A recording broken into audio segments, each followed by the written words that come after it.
मित्रों, हर महीने महिलाओं को मासिक धर्म की पीड़ा से गुजरना पड़ता है। लेकिन क्या आप जानते हैं कि यदि पुरुष मासिक धर्म में अपनी पत्नी के साथ संबंध बनाता है तो उसे कौन सा पाप लगता है? पद्म पुराण में बताया गया है कि मासिक धर्म के दौरान स्त्री को स्पर्श करने या संबंध बनाने से पुरुष के शरीर में ब्रह्म हत्या का पाप निवास करता है और यह पाप 3 दिन तक शरीर में रहता है। चौथे दिन ही पुरुष को स्नान के बाद अपने कर्तव्य और धर्म के अनुसार पवित्रता प्राप्त होती है। यही नहीं, महिलाओं को मासिक धर्म क्यों आता है और क्यों उन्हें कुछ विशेष नियमों का पालन करना पड़ता है, इसके पीछे भी देवताओं और दानवों के युद्ध की कथा जुड़ी हुई है। इसी युद्ध के परिणाम स्वरूप स्त्रियों को मासिक धर्म की पीड़ा झेलनी पड़ती है। आइए जानते हैं कि भगवान विष्णु ने माता लक्ष्मी को इस विषय में क्या बताया। एक बार माता लक्ष्मी और भगवान विष्णु क्षीर सागर में शेषनाग की शैया पर विश्राम कर रहे थे। तभी माता लक्ष्मी ने भगवान विष्णु से पूछा, हे प्रभु, आज मेरे मन में एक शंका उत्पन्न हो रही है। केवल आप ही मेरी इस शंका का समाधान कर सकते हैं। भगवान विष्णु ने कहा, हे प्रिय, तुम्हारे मन में जो भी शंका हो, निसंकोच पूछो। मैं तुम्हारी सभी शंकाओं का समाधान करूंगा। माता लक्ष्मी ने पूछा, हे प्रभु, किस श्राप के कारण स्त्रियों को मासिक धर्म की पीड़ा सहनी पड़ती है? और दूसरा, एक रजस्वला स्त्री को कौन से कार्य नहीं करने चाहिए जिससे पुरुष और स्त्री दोनों को पाप लगे? भगवान विष्णु ने कहा, हे देवी, आज तुमने मानव जाति के कल्याण के लिए उत्तम प्रश्न किया है। तुम्हारे इन सभी प्रश्नों का उत्तर रामकृष्ण और गोमती की कथा से प्राप्त होगा। इस कथा का श्रवण करने मात्र से ही समस्त पापों का नाश होता है।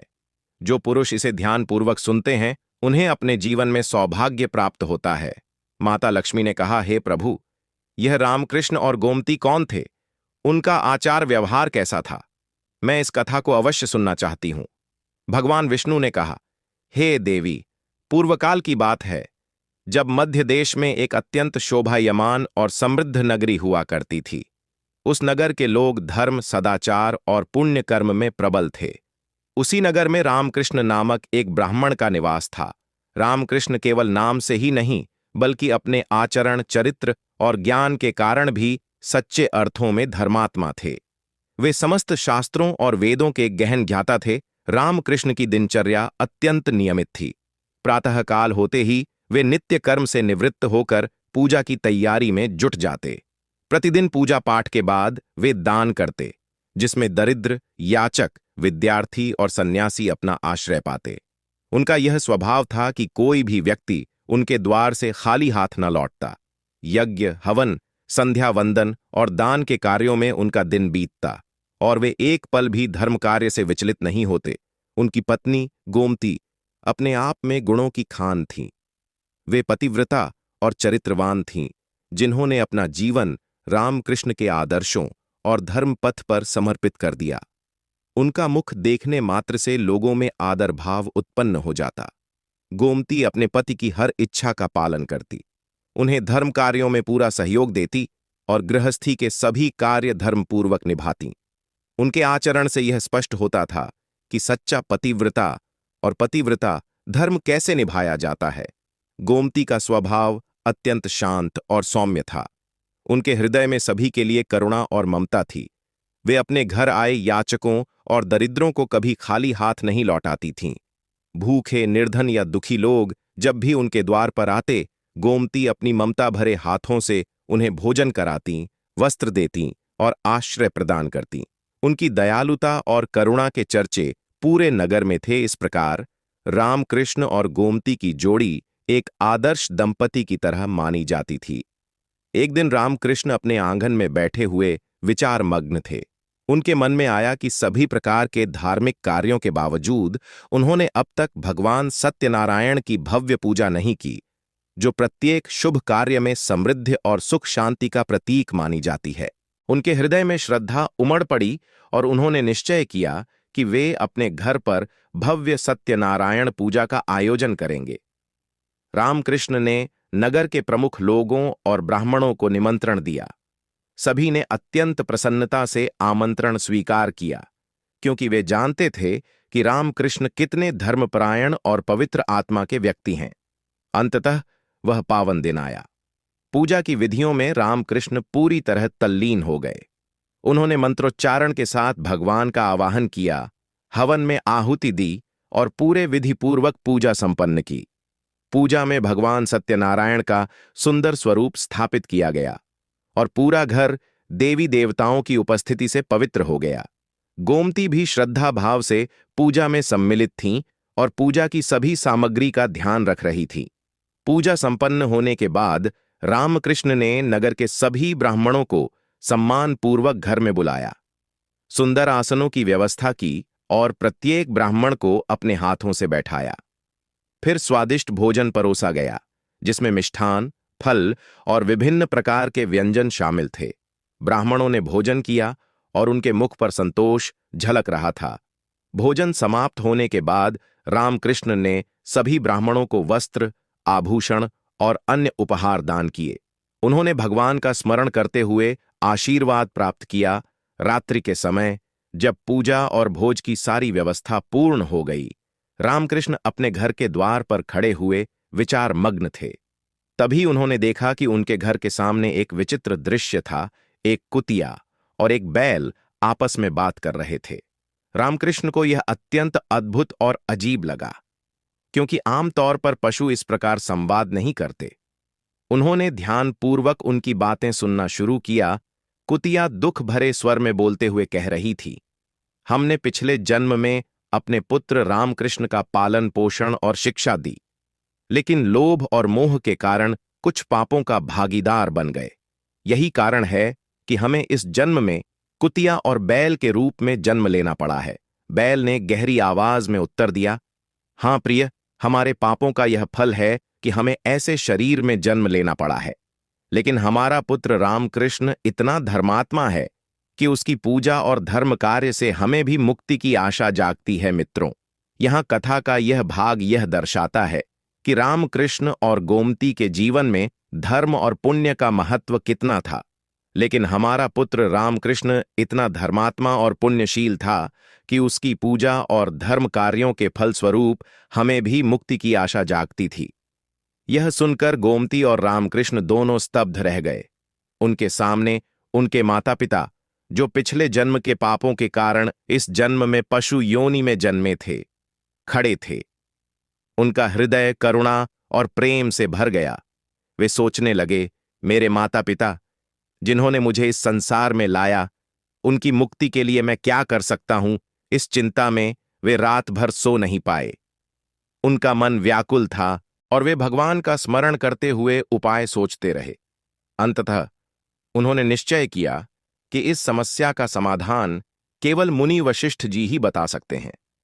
मुनि वशिष्ठ को धर्म और कर्म का इतना गहन ज्ञान था कि वे अवश्य ही उनके माता पिता की मुक्ति का मार्ग सुझा सकते थे। जैसे ही सुबह हुई, रामकृष्ण स्नान आदि से निवृत्त होकर मुनि वशिष्ठ जी के आश्रम की ओर चल पड़े। आश्रम पर पहुंचते ही मुनि वशिष्ठ जी ने उनका स्वागत किया और कहने लगे, हे ब्राह्मण श्रेष्ठ, आज किस कारण से आपका हमारे आश्रम में आगमन हुआ? आप दुखी दिखाई पड़ते हैं। आपके दुख का क्या कारण है, बताइए। रामकृष्ण ने विनम्रता से कहा, हे मुनीश्वर, आपको प्रणाम। आज मैं आपके पास एक शंका लेकर आया हूं। कृपया आप ही मुझे इस दुख से बाहर निकालें। मैं अत्यंत दुखी और दुर्बल हो गया हूं। मुनि वशिष्ठ जी बोले, हे ब्राह्मण, दुख मत करो। जो भी शंका हो, निसंकोच पूछो, मैं उसका समाधान बताऊंगा। रामकृष्ण ने कहा, कल मैंने अपने घर पर भगवान सत्यनारायण का पूजन किया और नगर के ब्राह्मणों एवं भूखे लोगों को भोजन कराया। विधिपूर्वक पूजा संपन्न हुई, पर मेरे घर के सामने एक कुतिया और एक बैल खड़े होकर बातें कर रहे थे। कुतिया ने गहरी पीड़ा और दुख भरे स्वर में कहा, हे स्वामी, आज जो घटना घटी वह अत्यंत विचलित करने वाली थी।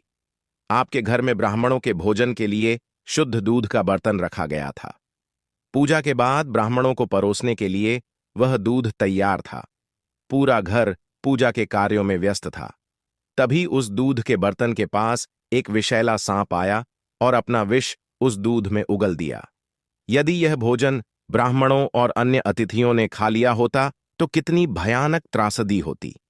मेरे मन में विचार आया कि मेरे अपने पुत्र के घर में होने वाले इस पवित्र कार्य में ऐसा संकट कैसे आया।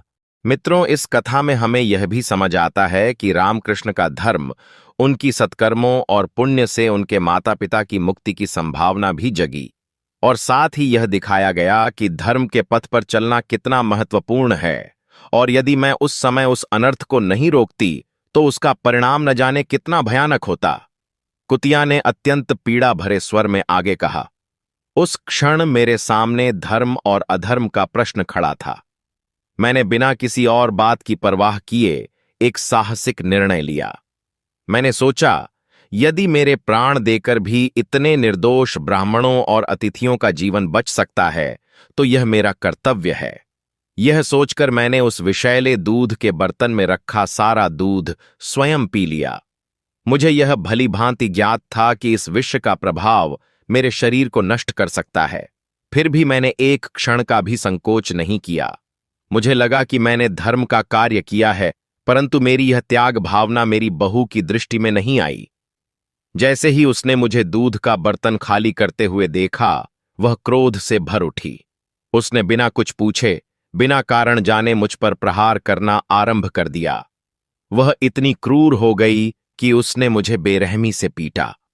मेरे शरीर की हड्डियां जैसे चटक गई हों। मैं असहनीय पीड़ा में डूब गई। मेरे पैरों में इतना दर्द भर गया कि अब मैं ठीक से चल भी नहीं पाती। हर कदम पर ऐसा लगता है मानो मैं गिर पड़ूंगी। मैं लंगड़ाते हुए चलती हूं और हर कदम पर वह पीड़ा मेरे पूरे शरीर में फैल जाती है। इतना सब सहते हुए भी मैंने अपने पुत्र रामकृष्ण और उसके घर की मर्यादा के लिए सब कुछ सह लिया। मैंने किसी से कुछ नहीं कहा, परंतु आज मेरी यह अवस्था देखकर मेरे हृदय में संतोष नहीं है। मैंने अपने परिवार को एक महान संकट से बचाया, लेकिन उसके बदले मुझे यह असहनीय कष्ट सहना पड़ा। यह कथा सुनकर बैल का हृदय भी वेदना से भर गया। उसने भारी और उदास स्वर में कहा, हे देवी, तुम्हारे साथ जो हुआ वह अन्याय था। तुम्हारे त्याग ने मुझे भी भीतर तक झकझोर दिया। अब मैं भी अपने दुख का कारण बताता हूं। मैं भी एक समय इस ब्राह्मण रामकृष्ण का पिता था। इसी संसार में मैंने उसे जन्म दिया, उसका पालन पोषण किया, उसे संस्कार दिए, उसके हर सुख दुख में उसके साथ खड़ा रहा। आज जब मुझे थोड़ी सी भी सहानुभूति की आवश्यकता थी, उसने मेरी ओर एक दृष्टि तक नहीं डाली। आज उसने बड़े श्रद्धा भाव से सत्यनारायण का पूजन किया, ब्राह्मणों को भोजन कराया, नगर के निर्धनों को तृप्त किया, हर अतिथि की सेवा की। सब लोग उसकी दया और उदारता की प्रशंसा कर रहे थे। घर में भोजन और जल की कोई कमी नहीं थी, परंतु उसने मुझे एक मुट्ठी घास तक नहीं दी, एक बूंद जल तक नहीं पिलाया। मैं वहां खड़ा उसे देखता रहा, मन में आशा करता रहा कि शायद वह मेरी ओर देखेगा, मुझे भी कुछ देगा, परंतु उसने एक बार भी मेरी ओर मुड़कर नहीं देखा। मैं जानता हूं कि इस जन्म में मैं एक पशु हूं, एक बैल हूं, परंतु मेरा हृदय तो उसी पिता का है। मैंने सोचा था कि भले ही मैं पशु योनि में हूं, फिर भी वह अपने कर्मों से मुझे आदर देगा, परंतु उसकी सारी करुणा दूसरों के लिए थी, मेरे लिए नहीं। उसकी यह उपेक्षा मेरे हृदय में शूल की भांति चुभ गई। मैं भूखा प्यासा खड़ा रहा और वह अपने पुण्य कर्मों में व्यस्त रहा। मेरे लिए यह जीवन अब केवल दुख का प्रतीक बन गया है।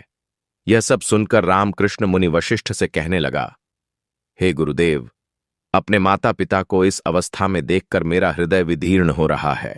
मुझे रात भर नींद नहीं आई, हर क्षण मुझे चिंता सताती रही। मैंने जीवन में कभी जानबूझकर कोई पाप नहीं किया, फिर भी मेरे माता पिता को इतना कष्ट क्यों सहना पड़ रहा है? कृपया मुझे बताइए कि मेरे किस कर्म के कारण यह सब हुआ है और मैं इस दोष से कैसे मुक्त हो सकता हूं।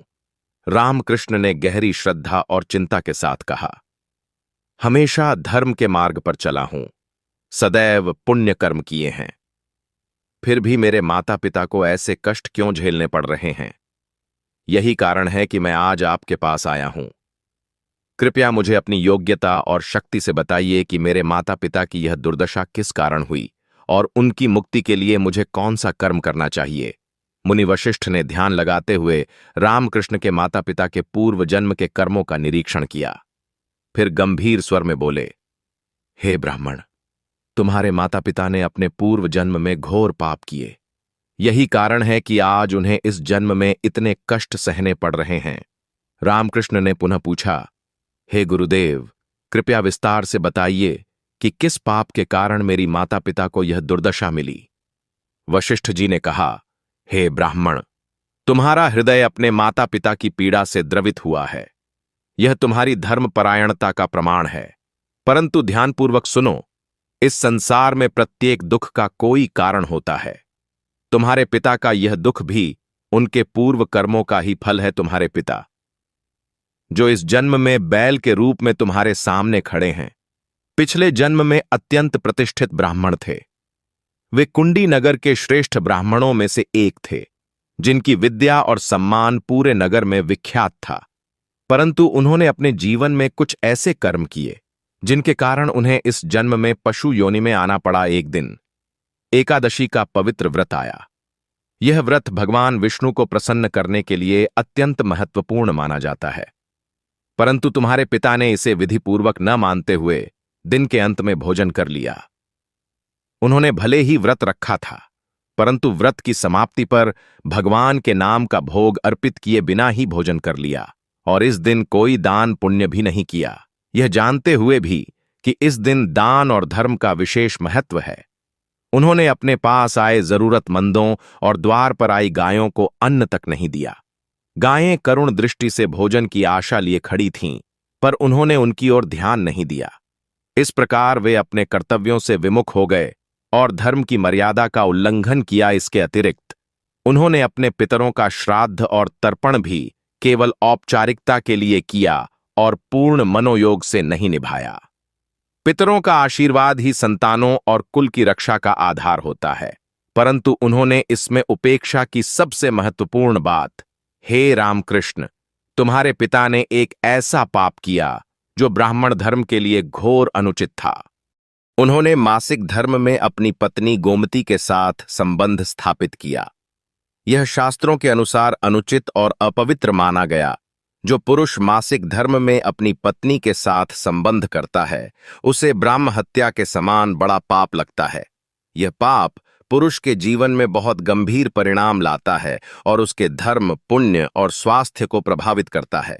यह उसी कारण से तुम्हारे पिता को इस जन्म में बैल के रूप में जन्म लेना पड़ा और इसी पाप ने उनके पुण्य कर्मों पर धब्बा लगाया।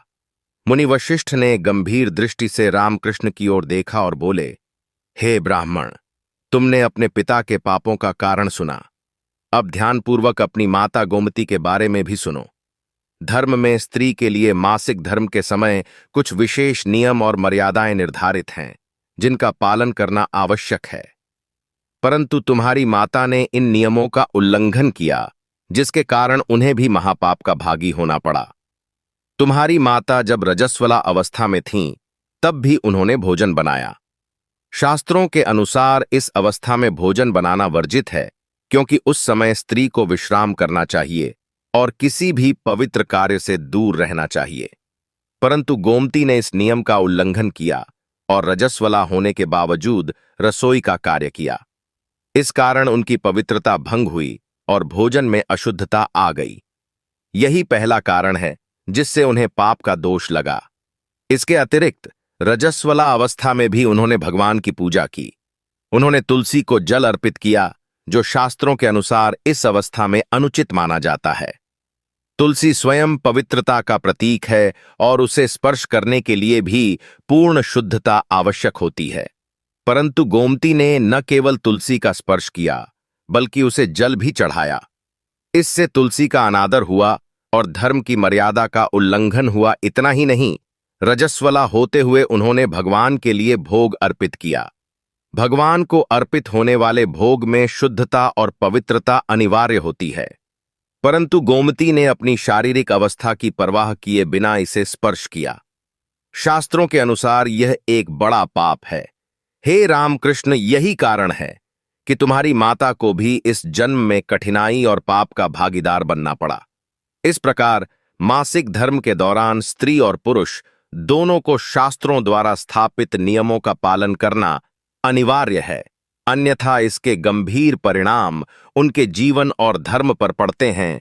इस दोषपूर्ण कर्म से भगवान का अनादर हुआ और इसका पाप गोमती की आत्मा पर भी लगा। मुनि वशिष्ठ ने रामकृष्ण से कहा, हे ब्राह्मण, ध्यान से सुनो। मासिक धर्म के दौरान स्त्री 3 दिनों तक अपवित्र मानी जाती है। इस समय स्त्री को पूजा पाठ नहीं करना चाहिए, न ही किसी पवित्र कार्य में सम्मिलित होना चाहिए। अपने बाल धोना भी इस दौरान उचित नहीं, क्योंकि ऐसा करने से पति की आयु कम हो सकती है। मासिक धर्म के दौरान पेड़ पौधों और पवित्र स्थानों को स्पर्श करना वर्जित है। रजस्वला स्त्री के साथ संबंध बनाना भी शास्त्रों के अनुसार पाप है। जो पुरुष इस अवधि में रजस्वला स्त्री के साथ संबंध करता है, उसे ब्रह्म हत्या का पाप लगता है। यदि कोई रजस्वला के वस्त्र या शरीर को स्पर्श करता है, उसे भी पाप होता है। रजस्वला स्त्री के शरीर में यह पाप 3 दिनों तक निवास करता है और चौथे दिन स्नान करके ही वह पवित्र होती है। चौथे दिन स्नान करने के पश्चात स्त्री को केवल अपने पति का मुख देखना चाहिए, अन्य किसी पुरुष का नहीं। यदि पति अनुपस्थित हों तो सूर्यदेव के दर्शन करने चाहिए। यही कारण है कि तुम्हारे पिता को बैल और तुम्हारी माता को कुतिया का जन्म प्राप्त हुआ। रामकृष्ण ने वशिष्ठ से पूछा, हे मुनीश्वर, अब आप मुझे मेरे माता पिता की मुक्ति के लिए उपाय बताइए। वशिष्ठ जी ने कहा, हे ब्राह्मण, किसी भी अमावस्या के दिन अपने माता पिता की मुक्ति के लिए श्राद्ध और तर्पण करो, दान और धर्म का कार्य करो, गायों की सेवा करो और गौ माता को मिष्ठान अर्पित करो। अपने माता पिता की मुक्ति के लिए भगवान से प्रार्थना करो। रामकृष्ण ने यह सब किया और उसके माता पिता को समस्त पापों से मुक्ति प्राप्त हुई। फिर भगवान विष्णु माता लक्ष्मी से कहते हैं, हे देवी, मैंने तुम्हें रजस्वला स्त्री के नियम और उनसे जुड़े पाप स्पष्ट रूप से बता दिए हैं। अब मैं तुम्हें यह भी बताता हूं कि स्त्री को मासिक धर्म क्यों आता है। पूर्व काल में वृत्रासुर का वध करने के कारण देवराज इंद्र को ब्रह्म हत्या का पाप लगा। ब्रह्मदेव ने उनकी सहायता के लिए शरीर से ब्रह्म हत्या को निकालकर 4 भाग किए। एक भाग अग्नि ने, दूसरा जल ने, तीसरा वृक्षों ने स्वीकार किया, चौथा भाग कोई स्वीकार नहीं कर रहा था। तब ब्रह्मदेव ने स्वर्ग की अप्सराओं से पूछा। सभी अप्सराएं मान गईं और उन्होंने उस पाप का चौथा भाग स्वीकार किया। यही भाग स्त्रियों को मासिक धर्म के रूप में प्राप्त हुआ। तब ब्रह्मदेव ने मनुष्य जाति को चेतावनी दी कि जो पुरुष किसी रजस्वला स्त्री के साथ संबंध बनाए या उसे स्पर्श करे, उस पर ब्रह्म हत्या का पाप लगेगा। भगवान विष्णु ने कहा, हे देवी, इस प्रकार स्त्री के रजस्वला होने के पीछे की कथा और रजस्वला स्त्री के नियम स्पष्ट हो गए। जो स्त्री मासिक धर्म के दौरान पूजा पाठ करेगी या पति के साथ संबंध बनाएगी, उसके घर में मैं प्रवेश नहीं करूंगी। माता लक्ष्मी ने वचन दिया, हे प्रभु, आज आपने मुझे अत्यंत महत्वपूर्ण ज्ञान दिया, मैं इसे संजोकर रखूंगी। तो मित्रों, यह थी मासिक धर्म के दौरान स्त्री के साथ संबंध बनाने से जुड़ी कथा और उसके परिणाम। जैसा कि आपने सुना, यह पाप ब्राह्मण धर्म के अनुसार ब्रह्म हत्या के समान गंभीर माना गया है और पुरुष को इसका दुष्परिणाम भुगतना पड़ता है।